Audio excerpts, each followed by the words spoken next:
explaining VOT, in order to describe the phonation and then the features of speech sounds determined by phonation, we are required to describe VOT, which is voice onset time, right? So voice onset time is basically the larynx-based activity, right? The phonation-based activity through which within different languages, different points are evaluated, right? As the case is that naturally languages are different. So different languages, they choose different points along the VOT continuum.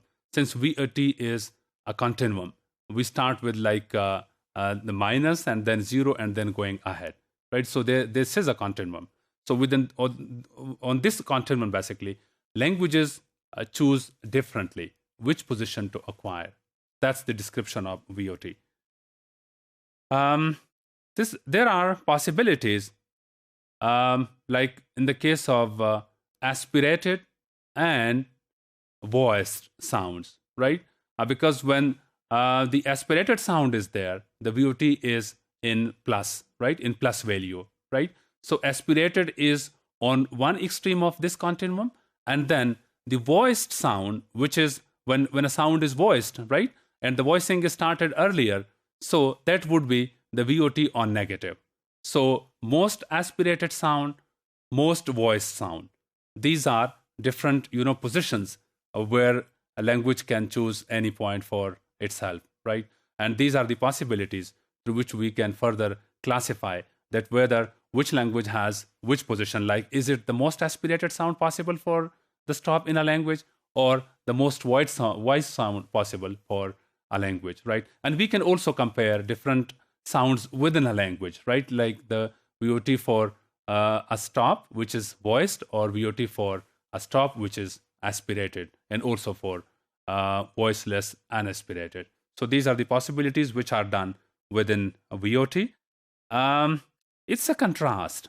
It's a contrast between various position, right, for voicing. Like one contrast is very much famous. That's the voice and voiceless contrast, right? And also the contrast voice, voiceless, and then aspirated.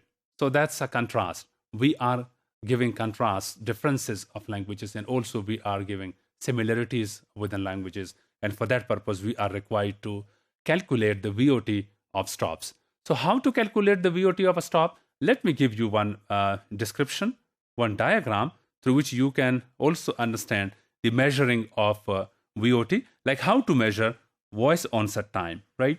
So it's a diagram because VOT is the duration of the period between the release of the plosive and then the beginning of the vibration, right? So in this case, B, right, which is a voiced, a stop, and it is already started in the blockage, right? Since every stop has two processes, two stop, one is the closure, which is blockage, right? That is step one within a consonant, which is stop, right? And the second is the release, right?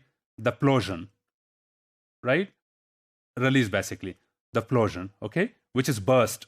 In case of per, in English, it is a burst, right? So this is basically the closure when action one is taking place. So closure is there, and it is the blockage, right?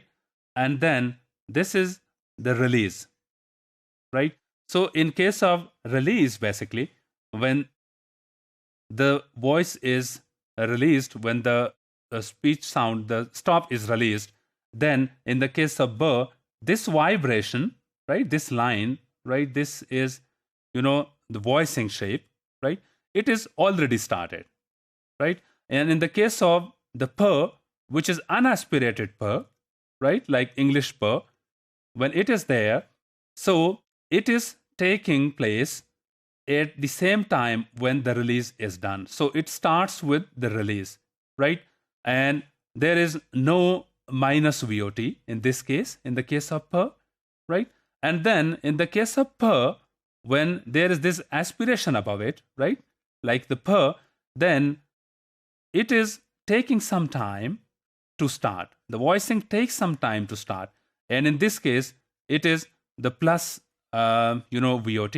So minus VOT, 0 VOT, and plus VOT. And this is the method through which we can measure the VOT.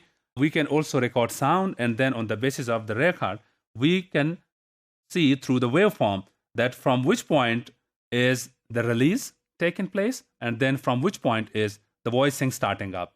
So we can do this just by calculating and measuring these three positions, right? Where is the closure, right? Where is the release? And then where is the start of the voice? So these 3 points are important. When you know these 3 points, you can calculate, you can measure the VOT for specific languages and for specific sounds.